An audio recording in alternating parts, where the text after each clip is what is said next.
started while people are grabbing food. But we just have a couple of small things to go over before we go into the rights education in the future town hall. But thanks everyone for coming. So I guess to start off, is there a motion to all those in favor? What did we just move for? I know. Great, the minutes have been approved. But that wasn't actually run into the record. Next up is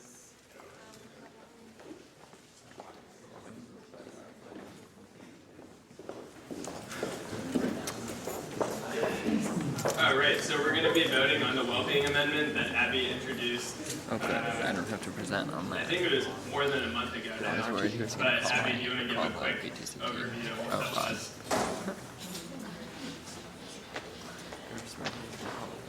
So, overview of what this was. Basically, we already have a well-being committee, but it's formally under student life committee, and it's supposed to only be chaired by one of the student life chairs, which has been found to be really ineffective because the committee takes up so much time that it really needs its own chairs. So this amendment is to move the well-being to its own committee and have its own chairs so that you aren't dealing with the same chairs on both. So, basically. Cool, so are there any questions, comments, thoughts, anything? Okay, so we can go ahead and vote on that.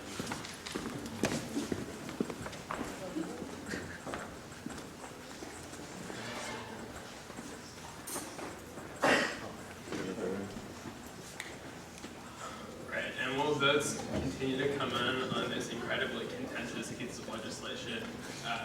I think Nick Cornell and the Blanket Tax Crack team have been meeting over the last couple of weeks, really cracking the whip down on blanket tax policies and processes. So we're thrilled for Nick to come along with the team and kind of talk through what they've come to over the first couple of weeks. Looks like this was happening. Thank you for all that excited about it. So much hype.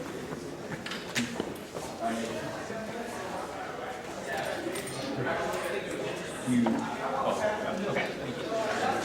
All right, so the blanket tax crack team was formed by Senate Bill 5 about a month ago, and since then we've met twice. One major change has been we've added ex officio members, so staff advisors kind of help guide our thinking and bring more experience and institutional knowledge into it. So one is Kelly Calloway.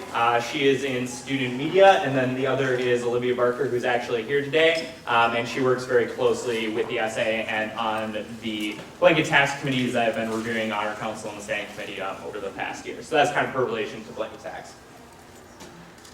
So the first step that we really took is we expanded off the work of the blanket tax pod. And one of the things that they put forward was a working definition of what blanket tax was. So to kind of help frame our thinking moving forward, we revisited their definition, modified it, saw if we wanted to expand it or condense it to really define what blanket tax is for us, so that we can then create a system that lives up to that definition. And we made some modifications. So our working definition is blanket tax is sustainable funding for organizations that will exist long-term or initiatives that substantially serve the Rice community or further student body interests. We feel this encapsulates what blanket tax currently does on Rice's campus, and also really expands it to include initiatives, whether those are new organizations that are forming or maybe just one-year projects that need some seed funding. So with this definition in mind, all of the members of our working group kind of went off and did their own individual brainstorming, talking to people, comparing against other institutions, whatever they wanted to do to kind of find inspiration. And we came back together as a group and put together the new, bold alternative models that we had each brainstormed individually. And it was actually really cool because there was very quickly convergence on one new model that we're presenting today and going to be rolling forward with in seeking feedback. And that is the pot of gold model. So the description of this model, it really falls into 4 pieces. And they all revolve around a standing committee, the composition of which is still kind of a gray area, but it would be run through the SA in a short framework. And so it starts with one fee is being levied on students and kind of creates this pot of gold. So organizations are no longer putting in so much money per student and the number of students fluctuate per year. There's going to be none of that. It's just one headline number that is charged to students. That's what students know. And all that money gets levied on students and then put into this pot of gold. And then the standing committee reviews applications annually from approved blanket tax organizations for kind of their operating budgets, their regular expenditures over the next year. And all those are allocated towards the end of the academic year with an eye towards the next fiscal year, so basically the next academic year. And then unallocated funds from that process form this initiative fund that is open to really any organization on campus, be that approved blanket tax organizations, other organizations that are formed that year, or other initiatives that student association members have. And then at the end of the year, we're kind of getting rid of this complicated review process that we have, and it's really being integrated into this forward-looking process for allocating money. So the surplus above a certain percentage of what an organization was allocated is returned to this pot of gold, and the standing committee in approving the budget for the next year takes into consideration the organization's financial performance over the past year, how they actually spent money in comparison to what they put in for. And Brian will kind of dive into each of these 4 points for us. So we went a little bit into detail, but keep in mind that this is still very much at the macro level, and a lot of the specifics of this would be what we're hammering out over the next month or so as we move from now to gathering feedback, working out those details, and getting something that can go on the ballot in the election as a constitutional amendment. So this is all very flexible at this point, and is more to just give you a general idea of what we're proposing. The basic idea is that rather than each organization having a locked-in amount of funding per student, to have an amount of funding that we have as a student body for student organizations and initiatives, whether those are organizations that should get annual funding or initiatives that pop up on a once-off basis. So collecting one blanket tax for all of that, putting it into one big pool. Right now, if we combined all of the organizations that receive blanket taxes, that's about $79.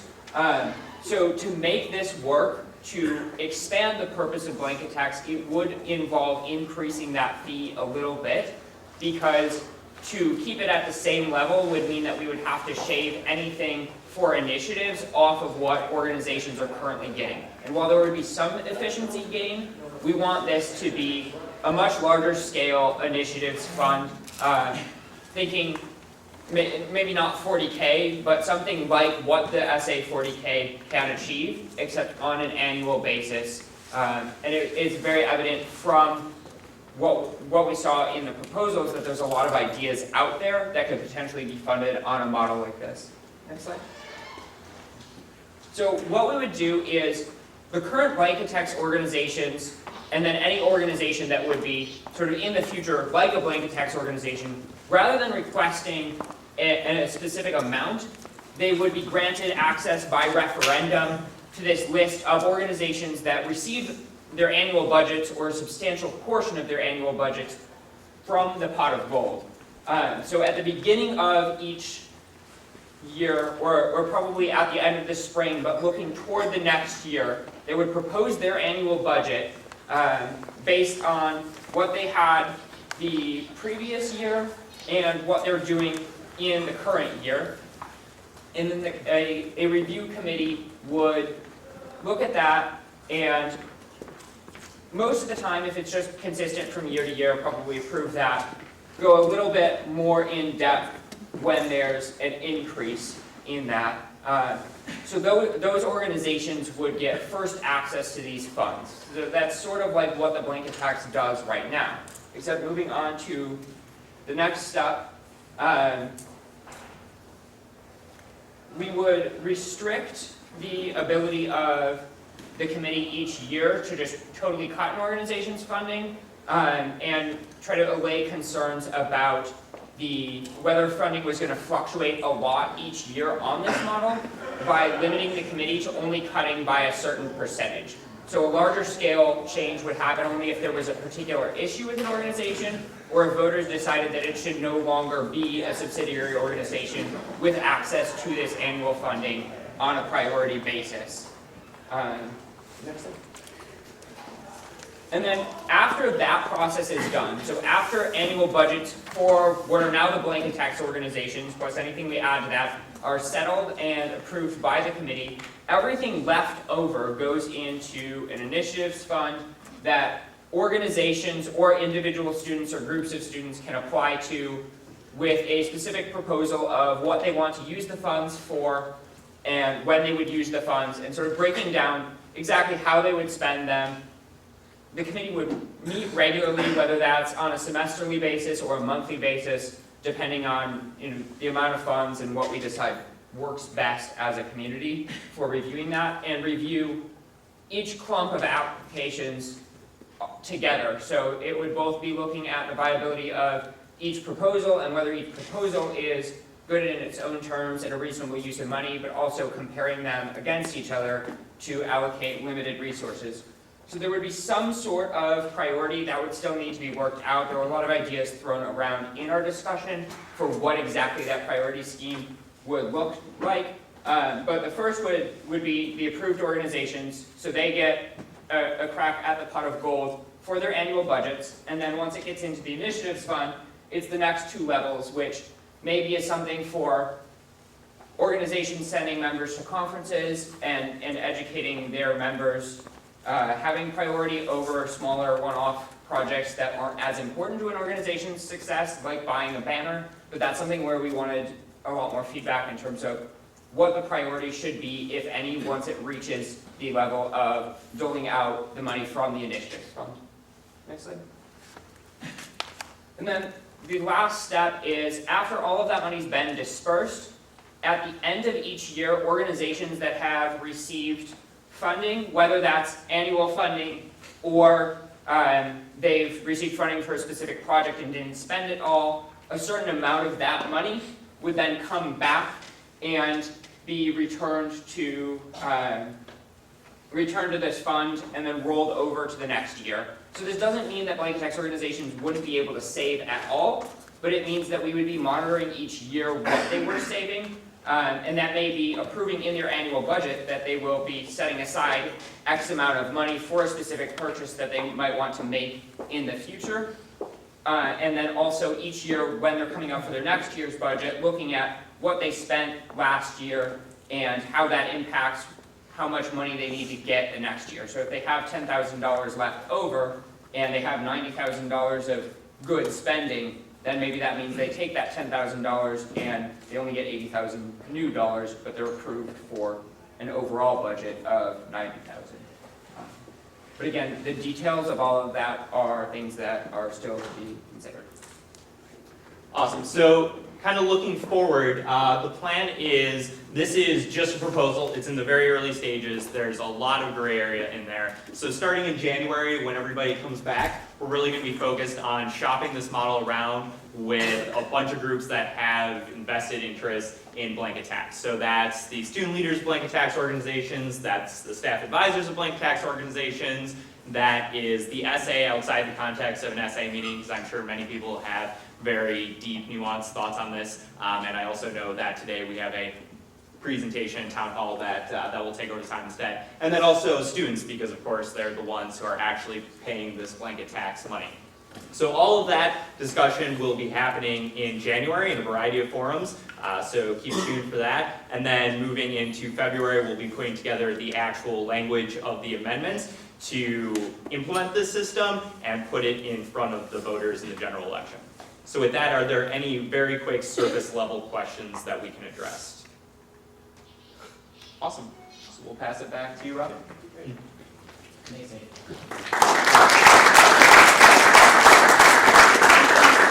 Yeah, let's give them a big round of applause, because that's actually incredibly impressive for all of 2 weeks that they had to put that together. So yeah, I think this is really exciting. That's obviously a really important place for where hundreds of thousands of dollars of student money are being spent. So obviously we're looking forward to that process as it goes on. So now that we've got all that out of the way, we're really excited to go into the Rice Education of the Future Town Hall. Trent will go over kind of what they've been going through over the last couple of months, but I just wanted to say this is one of the most exciting things I think the Student Association has done in a very long time, and we're really excited to be sharing not only with students, but with a lot of faculty, staff, and administrators here today. Some of the key conclusions that have come to from talking to students, talking to different parts of the Rice community. We're really looking forward to kind of moving forward in a lot of these interesting areas and topics. So with that, I'll hand it over to Trent and the REF team. All right. Hello, everyone. I'm Trent. For those who've been coming to Senate meetings regularly, you've had some updates. You've helped create the bill to create this initiative. And now we've been about 2 months into it. We've done kind of broad engagement. We've had idea development and discussion groups. And now we're trying to synthesize all of our efforts. So we want to show you what we've been able to do, get your opinions, and then show you what the road ahead is. But we've come up with kind of the top action-oriented ideas we want to pitch to the administration and the Board of Trustees that will be kind of geared towards enhancing the holistic Rice experience. And before we jump into that, though, I just want to show you a video this fantastic team made that kind of just shows you what we've done in a 5-minute nutshell.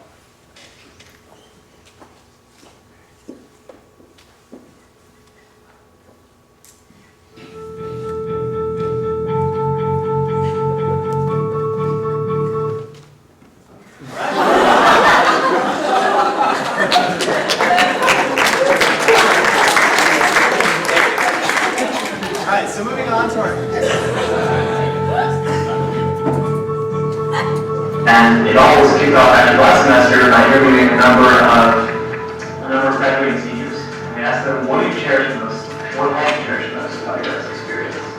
We'll just chat about your experiences, OE, and then the future. What did you do at Rice that gave you the most value? What is the Rice education of the future? More than anything, it's experiential learning. Actually switched out of the to be involved in student-run business. I think they're moving toward where we can build something for a company that will actually get used. From these conversations, we developed the key discussion points that drove our initiative. The Rice Education of the Future initiative was created just a few months ago. It was unanimously approved by the Student Association, and our goal was to undertake a campus-wide conversation. But there was just one thing. People don't want to go to the club when it shows up. People don't go to parties that are empty. That's like the most difficult thing about starting a new initiative is if there's no one there, people won't go. So we spread the word. We went to the people.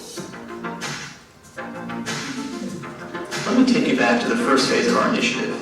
We rallied student support and spread awareness of what we were doing. What we really wanted to know is how Rice students felt their educational experience could be improved. What makes this really unique is that it's the timely conversations we've been having, especially with digital education, online education. Why is Rice unique? Why should students come here? Resources weren't a constraint. You could just kind of think big, dream big. What kind of ideas would you want to push out for cultural change and also for integration? For me, I think I would love the idea of companies that, you could submit some proposals and really go through sort of a proposal process, and then based on like the start of the proposal, the meeting happens and gets their start under XYZ criteria to determine whether or not they got to continue. And we've gone into our provided panels and meetings with that team engagement we've done for the past couple of weeks. We've made discussions that we can do. Graduated, what happens in our time, and the value of that experience. When you talk to people, they all think it's extremely cool. So a lot of people who actually try to focus on what we have, focus on what we're good at, focus on our strengths, and ultimately build on it. I think we also need to consider like what fundamental things we can do to change Getting people to actually participate in their own education.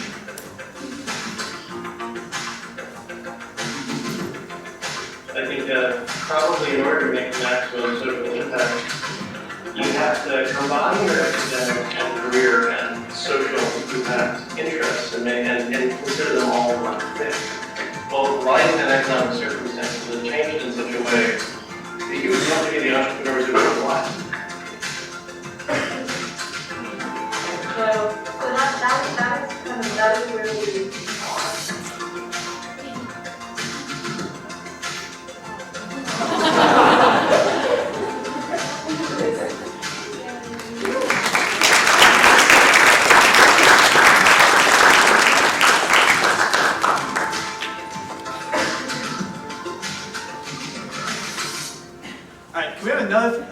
of applause for Reagan and Lisa who made that video.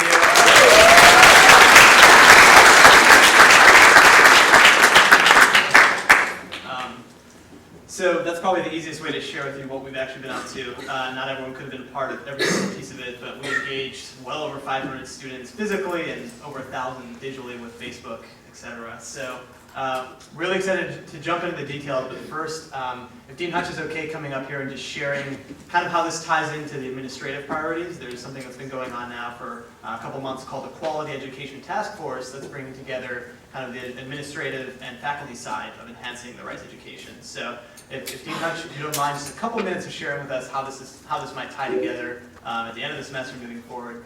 And we'll have Robbie come up and then we'll jump into the conversation. Thanks, Trent. I appreciate it. I will take, actually, if anything, no more than a couple of minutes. I think there's an awful lot to discuss here, and I don't want to get in the way of the forum. But for those of you who are not aware, in fact, the President appointed a task force to discuss quality education at Rice with an emphasis on ensuring, number one, that everything that we are doing now is as strong as it can be, and number two, with an eye towards the future, in complete parallel, really, to what you are doing in the Student Association, to try to make sure that we understand where the strengths might be in the future that we need to emphasize. So in doing so, the task force has spent time sort of meeting with individual groups around campus, groups of faculty, groups of staff, meeting with representatives of the Student Association to make sure that we've gathered input from across the campus. I think from my perspective, there really are these sort of two challenges, which is to examine all of the things that we are doing right now, to determine those areas in which maybe we are not doing as well as we ought to. And then also to examine those things that we are not doing at all right now that maybe we ought to be doing as part of the education moving forward. That second one, I think, clearly couples directly into what the Student Association is doing here and the initiatives led by Robbie and Trent. And so I think the cross-linking there is almost completely obvious. But I do think that there's an important additional component that we are discussing that we are also interested in the feedback of the Student Association on, which has to do with those elements which we are doing now, but maybe not doing as well as we ought to be doing. So where are the sort of weaknesses in the infrastructure? It's always nice to be able to say what are the new things that we are going to build, but we also have to be careful to make sure that, to use the metaphor, the bridges are not falling down around us while we are trying to build those new structures along the way.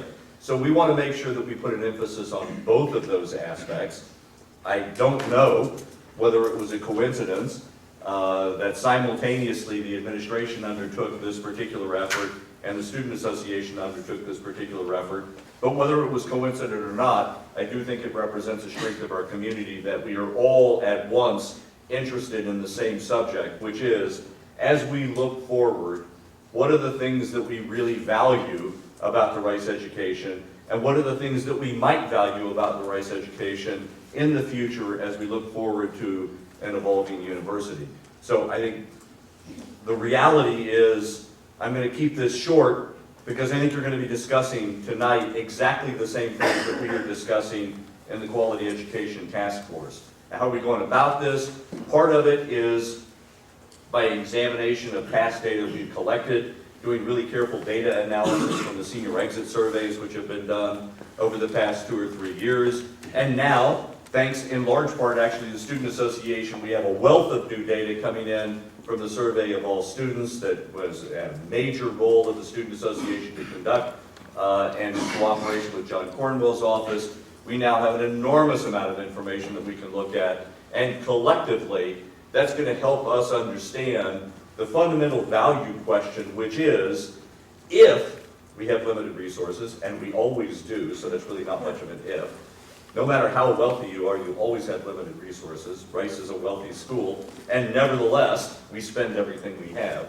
So any new resources that we might put in, do we want to put those into fixing the things that are broken, or do we want to put those into building new things, or do we want to balance those, and how do we actually balance between those two sets of priorities? From my perspective, the thing that I'll be paying the closest attention to, really, from the Student Association's report and providing back to the Quality Education Task Force, is some understanding from the student body of that balance of values of, do we need to fix what's broken or do we need to move on to something new? Because it's not always the case that you can do everything you want to do.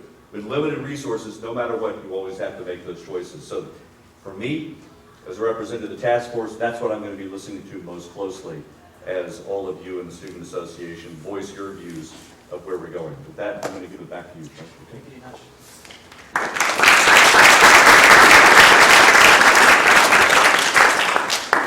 So I just wanted to, before we go into the discussion, I just wanted to share a quick piece of data that I think is really striking and really a good kind of introduction to this overall discussion we'll be having.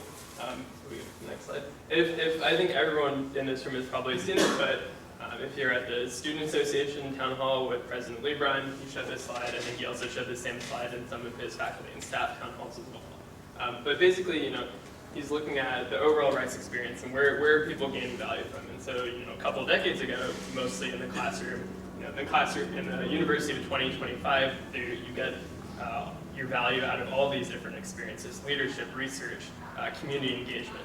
And so we looked at this. I think if you were here, what President Lebron said was, he had constructed all this data. It wasn't real. But we looked at this and said, hey, can we make a real version of this? Can we ask students, what did they value in their education? And so with the survey of all students that we just did with registration, we were able to actually ask every single student, what experiences have you gained value from over your past 4 years or over your time at Rice? Where do you really see the value in the Rice institution being? And so, next slide.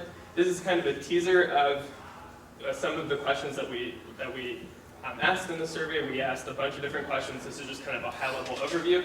But we were able to reconstruct this pie chart in kind of a real way. So this actually, we gave every student 100 points, and they were able to allocate over these 7 different experiences. Where did you gain value from? I think the thing that's striking is that this is almost exactly the same as the classroom of 2025 that President Lebron predicted with his constructed data. So classroom students predict that they get around 25% of their value out of the classroom experience, but there's all these other parts of the pie that are incredibly important: research, leadership, community engagement. And so I think this is really important to frame this conversation. And we're looking at all these different components of the Rice experience: which ones are good, which ones need to be better, which ones are excellent already. And so we're really excited to kind of delve into all of these, but also keep in mind that this being at Rice is this whole pie chart. It's all of these different experiences and all these different options. So I thought this was just really cool because this is literally what every single student said.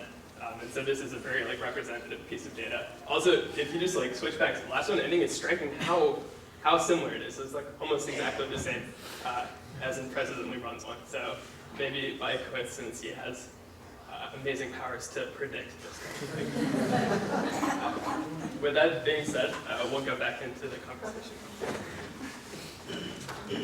Okay, so I think we're all familiar with the objectives and what we can accomplish in this town hall meeting. I want to share some of the findings that we've been able to kind of tease out over all the conversations we've had. We've been running a survey for the past week and had about 300-400 people participate in it, so we've got some data to share with you as well. So if you go to the next slide, I'm just going to start sharing some of the key ideas. So we had sessions across entrepreneurship, social impact, mentorship, teaching excellence, etc. And here are some of the things that kind of popped out of these conversations that are pretty action-oriented. If students are backing them and we recommend them to the administration, here are things that we could potentially act on starting next semester. We're seeing things related to entrepreneurship, creating an inwards version of kind of what we know right now as the Rice Alliance. It does a fantastic job of catalyzing entrepreneurship on the outside of Rice. What we need to take entrepreneurship to the next level, at least we've had in discussions, is an inwards version of that. We've talked about ways to really increase teaching excellence and hold faculty accountable to really take teaching to the next level and meet student demand for the quality and classroom experience that they want. So there are ways of doing that we discussed, including endowing a chair that would incentivize professors to kind of really focus on teaching excellence. This would be a really powerful way of recognizing them. Incorporating it more into the tenure process is another way. If we go to the next slide, I'm just going to blaze through these, show you the data, and then let you all have your input. Reconstructing course evaluations is yet another way we might be able to focus more on teaching excellence and teaching innovations. We're talking a lot about scalar and flipped classrooms. How are students actually appreciating efforts that are being made to do those things. This is a huge one that came out of multiple conversations, which is a platform, an information system to better connect students, their activities on campus, with people who've already been through those activities, especially alumni who could potentially mentor them. So this just wouldn't be a database necessarily, it would actually be an interactive platform that would better connect the activities and mentorship of the Rice community. I'll show you the data. That one got a lot of support. How can we better incentivize impact in terms of entrepreneurship, social impact, and research? I think there are a lot of ways of doing this. One thing that people put out there was Dean's List. You know, we have the President's Honor Roll for people who are kicking butt academically. Well, how do we recognize people who are doing the same in a more experiential way? All right, next slide. So this was huge in a lot of the comments that we got in the surveys, which is just increasing active learning and experiential learning in the classroom. Engineers benefit from things like NG 120 and of course senior design. The rest of Rice, I think, is seeing that and really desires to have that same experience. These aren't my opinions, by the way. I'm just trying to kind of synthesize everything that's come out of the discussion. So, increase the number of student activity staff. So a lot of people are involved with student activities and clubs and organizations and the CCL, and there's clearly demand from students that there needs to be more staff members to kind of support this growing interest. This is interesting, a second Rice degree. So I've been chatting with Dean Hutch about this since last semester when we started doing these senior interviews that you guys saw at the beginning of the video. We had seniors, and we had Ravi and myself and a couple other incoming seniors talk about this idea of a second Rice degree that could be a more experientially focused degree. So it wouldn't dilute the academic experience, but instead it would actually enrich what you're able to do and what you're able to get recognized for.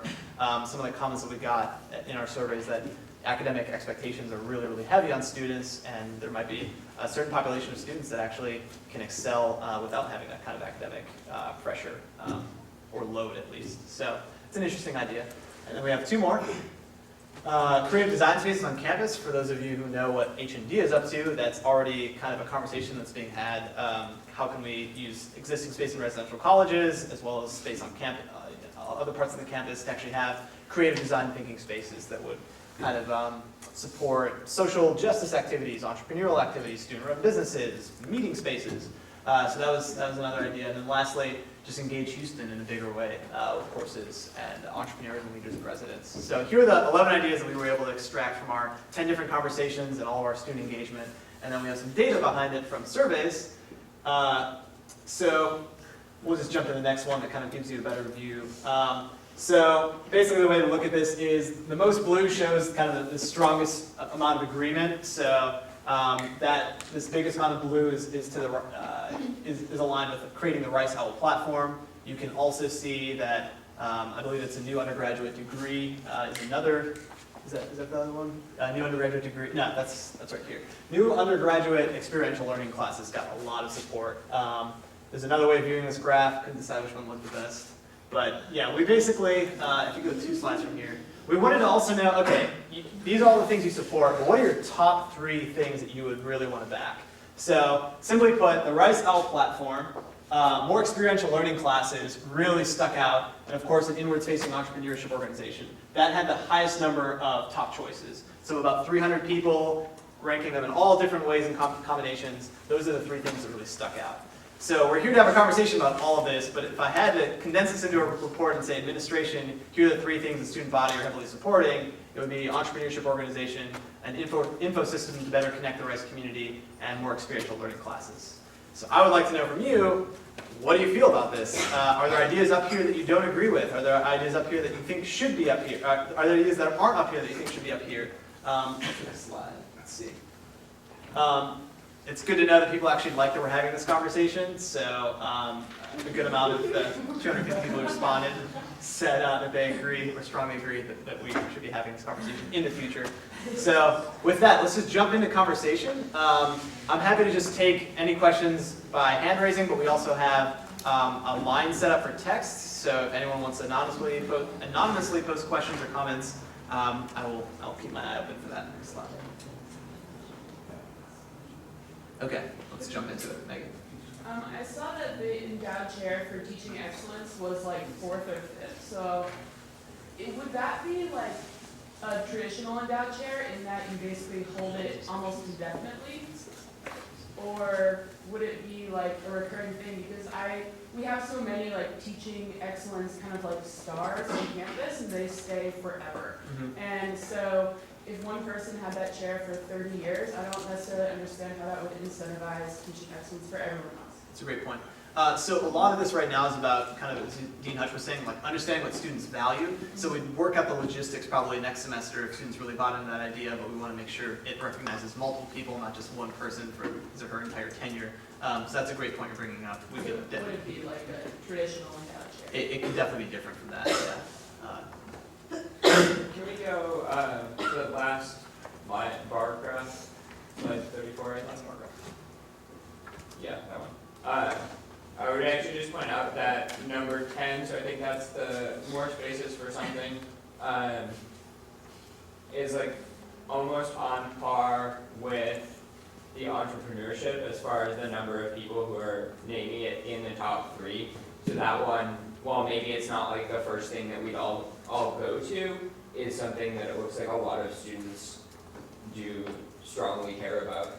Definitely. Thanks for mentioning that. And also on that, like number 3, the Dozier letter for teaching when considering tenure, I think that could actually have an outsized impact that maybe a lot of respondents were not attuned to because this is such a foreign concept to them. Yeah. So just kind of balancing the impact that things could have for people somewhat more versed in the matter than just the opinion of students. Really good point. Is there any faculty in the room who can confirm, because some people have mentioned that this is actually something that's already part of the tenure process? I'm getting some nods. So yes, there is an evaluation of teaching that's included in the portfolio at all levels of the promotion and tenure process. It may be that what the students are asking is that greater emphasis be placed on it in the promotion and tenure process, and that's a reasonable statement to make. But it wouldn't be a new thing, it might just be something that you're encouraging emphasis on. More weight being added. So back to Nick's point, if we just said more emphasis on teaching excellence in the tenure process, that those bars might look different instead of using words and phrases that might not be as familiar. This is my crazy suggestion, and the point of it was, it's a tangible thing. You can just say, let's put more emphasis on teaching, and you might get a little. If you say you require a letter just about teaching, that makes it tangible. That was kind of the original idea. It can become whatever you want. Thank you, Doctor. Any other comments? Okay. Let's see. So, I guess we do have like a texting line set up, but I feel like this is a town hall, so if you have any opinions, please just throw it out right now. Is there any other discussion you want to have around the ideas? I just want to throw out there that I thought the kind of Houston leadership entrepreneur and resident idea was pretty awesome. I think that would definitely, I could see how that would really connect Rice students with things going on in the Houston area and provide opportunities for them that they might not otherwise have. So instead of browsing through RiceLink or seeing some email that was sent out to a listserv, they have a very tangible place to go on campus for entrepreneurial opportunities that they might want to get engaged with. So I think there's a lot of potential there. Awesome. Could you give us the number for the text line? For the text line? Yeah, sure. A couple more slides. There it is. So, ideally we'd have like 10 different screens up where you can see all the ideas and text and see some cool quotes from students, but at the end of the survey there was actually kind of comments that students were sharing about kind of just affirming a lot of these ideas of really placing more emphasis on teaching excellence, experiential learning, entrepreneurship was something that students mentioned a bunch. Cool, Gabriel. Can you discuss a little bit more about how we're going to take these moving forward itself? Yes. On my end, my first thought is yes, those 10 things are very tangible. I like all those 10 things, but I don't think they're mutually exclusive in that sense. Definitely. So it would be great if we can bring all 10 things out to the administration. Hopefully they can take all 10, if not 8. Because I feel it's painful for us to rank the top 3. Yes. And I would hate for us to miss on the other stuff. Completely agreed. That was actually one of the student comments. Let's do all of these things. So yes, this is all good. So in terms of steps moving forward, we're going to share all of these ideas in a report. It's going to kind of detail all of the different phases of the initiative as well as the key ideas that came out. There are ideas that we didn't put up here that we're going to make sure are in the report. But I guess if we were pressed to say, as a student body, what are the things that you value most, we've been trying our best to gauge that through surveys and through engagement, through discussion groups to say, what are the top ideas? So Earlier when I was speaking with President Lebron and other members of the administration, the message was kind of clear. Tell us what the top ideas for change are, tell us how many students are backing them, and we'll look at them more seriously than just kind of vague concerns being voiced. So we're trying to get as close to that as possible, and anyone who has ideas about how best to do that effectively, our thought right now is just share all the ideas, share the ones that kind of have the backing of the ideas in terms of count of students, and then share that with the administration in a report form, and then start meeting with them next semester to really discuss feasibility. But I agree, they're not mutually exclusive whatsoever, so just resources we have to be aware of. And maybe just to follow to the point, some of the ideas require financial backing. So creating new courses. On the other end, creating the teaching dossier. Then it just requires a new policy change. So if we reflect the amount of consideration between what requires money and what requires administrative change, I think that could be presented very well to administration. It's a really good point. Yeah, great. I super agree with Gabriel's type. But also, just like another point is, I think that one thing that's really important to send along, to bundle in the message is kind of the places that money might be being pulled from for these, so there was one about, it said like hiring more staff and stuff, and that's like a paycheck that might not then involve hiring a professor, to like deal with this or growing class size and stuff. So I think that that's just a really important consideration because like it's just important to look at the potential consequences of the more expensive. Mm-hmm. That's true. And it's once again hard, like, do we put out a new survey for that and say, in this scenario, what would students prefer? But that's a really good point. Any decision is going to come with opportunity costs. Yeah, Mitch. So I have a question about the second degree program. Yes. I think it's really interesting and Yeah. it points at a larger discussion about experiential learning. So I was wondering if they had contrasted that with the possibility of having like something like a distribution credit requirement or upper level requirement in the normal Rice degree where we have this experiential component, which, for engineering majors are already doing these very experiential learning, so hopefully it wouldn't add too much burden to the larger degrees, but for, for all the population of students, they have an experiential learning component. So as they contrasted those two ideas. So you're saying create a completely new degree or just add a new distribution that would emphasize experiential learning on its Right, own? or maybe not a new distribution for, but just something in the Rice degree requirements where you have this section of you need to have 12 credits and one of these kind of classes. Mm-hmm, mm-hmm. Yeah, it's an idea that's come up. When I was discussing this with Dean Hutch, I guess one of the things was, instead of adding new things we kind of stack onto our Rice experience, a huge course load, plus service, plus international experiences, plus all this other stuff that just becomes really burdensome, we just change kind of the weight, kind of in the same pie chart that Rob was showing earlier. And it might be that if we're going to change the weight that dramatically and completely change the equation, that might necessitate a new degree. But it might just be that instead we just offer a different way of awarding distribution credit.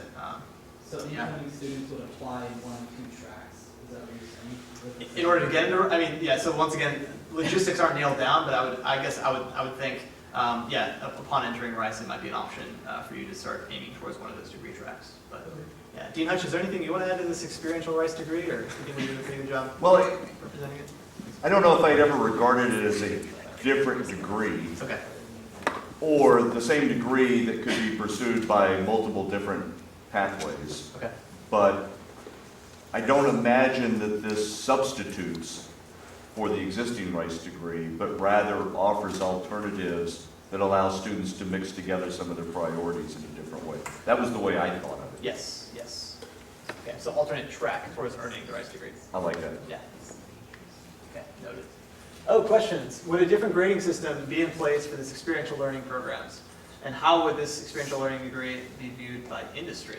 So, to jump on the second part, I think we live in a world now that cares a lot more about what we do and how we cause real world impacts. So I think this is part of the reason why we want a second track that actually emphasizes the experiences you've had, the change you've made, whether it's in internships or in the Rice community or in Houston or wherever. So I think the value is definitely there. In terms of a grading system, once again, logistics aren't worked out, but very much in the spirit of the Center for Civics Leadership's civic certificate in civic leadership, it's kind of recognizing an experiential component, a capstone, the summer mentorship experiences, low insurance, all those different things. But there are there's coursework that's paired with it. So kind of those programs, that certificate might kind of be what we'd follow in terms of it's emphasizing experiential learning, but there's still an academic component to it, papers, whatever it might be, that still gives it some amount of academic, some academic component. But yeah, that's not necessarily something we figured out. It's more about, as I was saying earlier, do students value this idea? If so, we'll figure out the logistics. Right now, we really want to make sure, are we really focusing on the things students want to focus on? If so, from there, we'll figure out exactly how to make it work. Right. I think the breadth and quality of the ideas that have come out of this make it really important to make this a continuing discussion, not just for sort of reevaluating what else we could be doing and generating additional ideas, which I think is important, but also for following up for not just next semester or next year, but 5 years down the line, what has come out of this, and maybe we've done half of it and want to revisit the half that was not prioritized initially and keep working toward that. So this is something that I would like to see the SA and the university continue to follow up on in the long term. Totally. And over 200 students who took the survey agree with you. So I guess one of my goals before graduating is to figure out how to make this sustainable. I've been lucky to work with such a fantastic team. I'm the only senior on the team. That's kind of cool. Robbie and I are going to be talking about this in terms of, do we want to integrate it into the SA structure? Is there another way of doing it? But this needs to be a yearly conversation. The student vision for the second century was fantastic. It happened during the centennial. Great things came out of it. But there was really no, to my understanding, structure for making that a sustainable conversation. We happened to pick it up because we thought it was something good to follow in, but there needs to be a way of making this a normal conversation. I think at least. So. Yeah, I think one thing that's really interesting about the sustainable conversation part about it is like, I think there's a lot of things on that list that could be byproducts of like, what's the hottest thing in universities right now? Entrepreneurship, experiential learning, right? But like, what is the framework for what's good for us for the next 10 years? Like, what can we do now that, might not be a full 10 years, but still contribute to the experience? So I think like there's certain specific things there that are like less of like, let's do this specific thing, but more like framework for like, this is like a general quality that we should emphasize. And I think those are more important in the long term than like very specific areas. Yeah. When we've been in conversation with the Quality Education Task Force, that's exactly what they're asking us. What are the key ingredients of a rights education that we simply cannot do without? And those aren't specific ideas like a center for entrepreneurship or a specific course. It's much more general values that students have. So that's something that we can definitely kind of tease out of what we've already done, but it's something that, we're all here to talk about it right now. So if there are key ingredients that you feel like we should talk about, please bring them up. I'll take your question, then I'll jump onto this one. Oh, this is a bit more of a comment. So your surveys basically support that students are interested in pursuing experiential learning, which is something that you should support and endorse as a university. However, in order to maintain our edge as a prestigious university, I think we still need to be connected to the core classroom experience. So in that regard, as we embark on that path, I think we need to have annual evaluations of how the professors are engaging with the students, the quality of instruction, and furthermore, how the students are applying their core studies to these experiential paths. So, thanks a lot for bringing that up. It's still part of the pie chart that students feel is important right now in 2014 in terms of the academic chunk. So it's definitely something we want to focus on, and that's why we had kind of a teaching excellence panel, because we want to make sure the classroom experience is as good as it can be. This kind of touches on that point, which is we're coming up with a lot of cool new ideas and possible centers that can be built and possible new academic components. What are some of the ways REF is working on improving things that already exist at Rice? So we already have faculty. How can we improve the excellence with which they teach?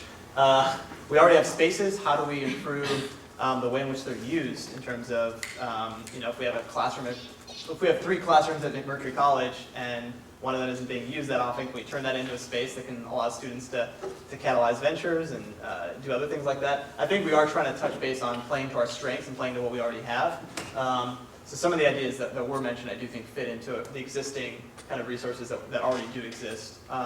If there are any ideas you guys want to share that better answer this question, or if there's any faculty or administrator that feels like they'd like to tackle this question as well, I will not claim at all to have the answers to questions like, to have everything kind of figured out. But yeah, what's up? Previous slide also has a question. Before we go to that slide though, does anyone want to comment on this? I would say we've done our best to focus on both avenues for improvement as well as just taking things that already exist and making them even better. It's kind of a hybrid approach that we want to have, but yeah. I know we talked about improving the OWL platform, and that is something I think is going to happen in the next year. Is sort of improving how alumni reach out to students and vice versa. Yes. Putting Yes. more programs. So right now, seniors, just by a raise of hand. Actually, first, how many seniors in the room? Just so I know. Okay, keep your hand up if you have used the Rice Owl Career Network alumni platform. Okay.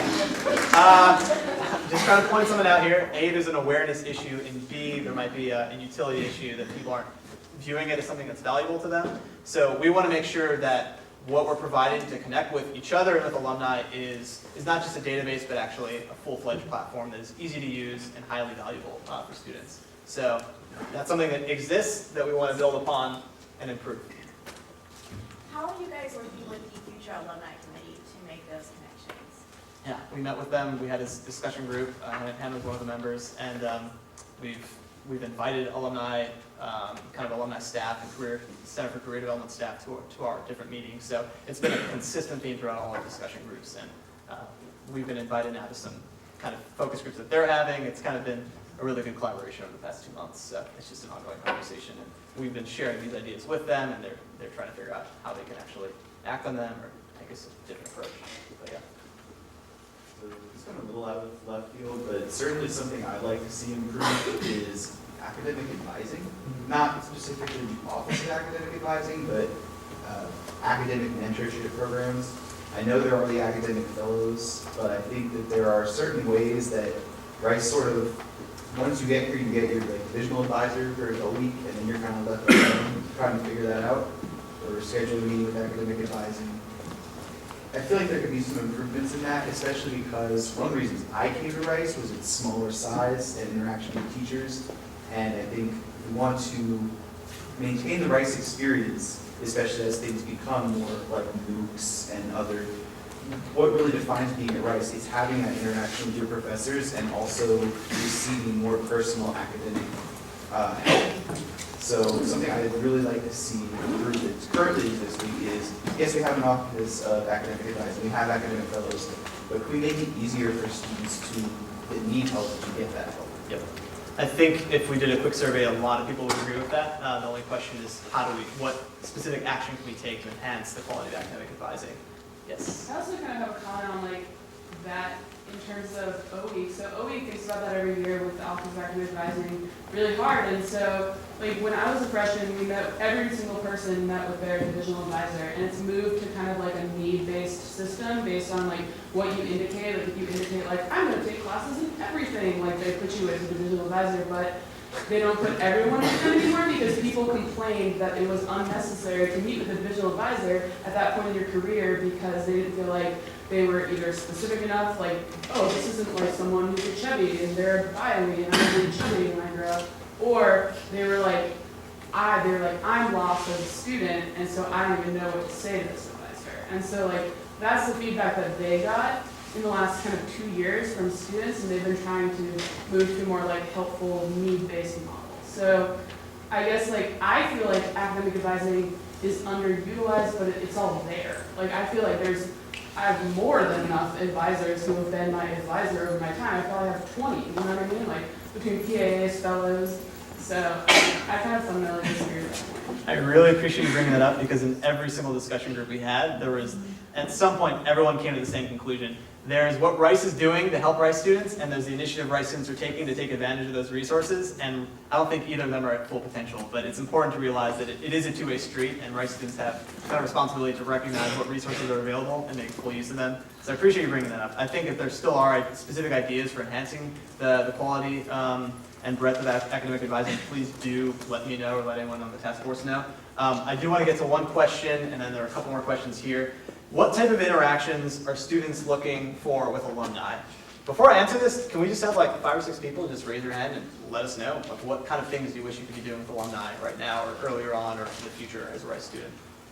And I'm putting you on the spot, but I feel like we all have opinions here. So, I think really short, by the way. Illustration earlier with the career thing is something that a lot of us would benefit from, but the way the alumni directory and the resources are set up right now, it's not seen as something that's particularly useful in finding a job for where you're going to go, whether that's after Rice or during the summer or as a part-time job while you're at Rice. I think all of those are things that Rice could do a lot better working with alumni and the community for providing a broader range of opportunities. And maybe that's one way to reach people in fields where the companies don't reach out to the CCD, and those jobs are a little bit harder to find, but we have alumni who are doing so. Yep, spot on.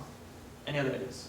I would love to make it a thing to have informal informational interviews with no pressure. Like, I don't want a job from you. I just want to know what your path was, and I think you're cool.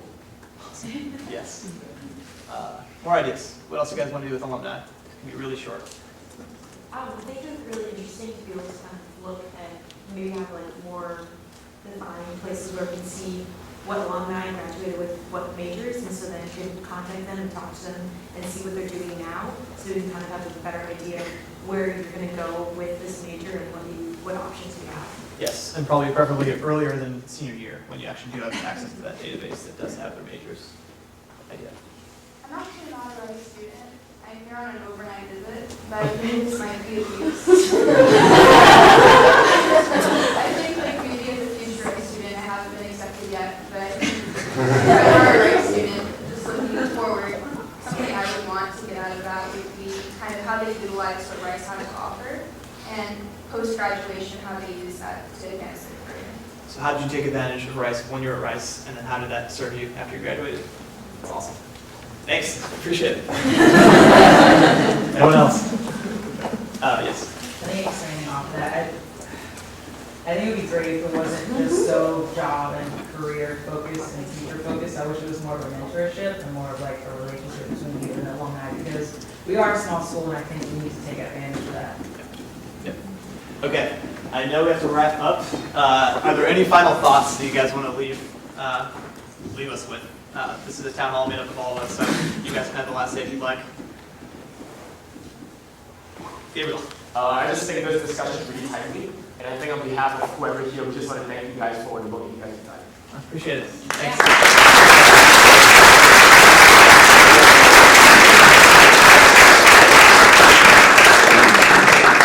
Great, so thanks to Trent, thanks to the team, thanks to all the faculty and staff and administrators who came here today. You know, it's 9 p.m. on a weeknight, but we really appreciate your time and your commitment to come here and to listen to students. So thanks to Trent, thanks to everyone else. Can I have the team just stand up? I want you guys to realize the team that made this happen and just give them a round of applause. Team, please stand up.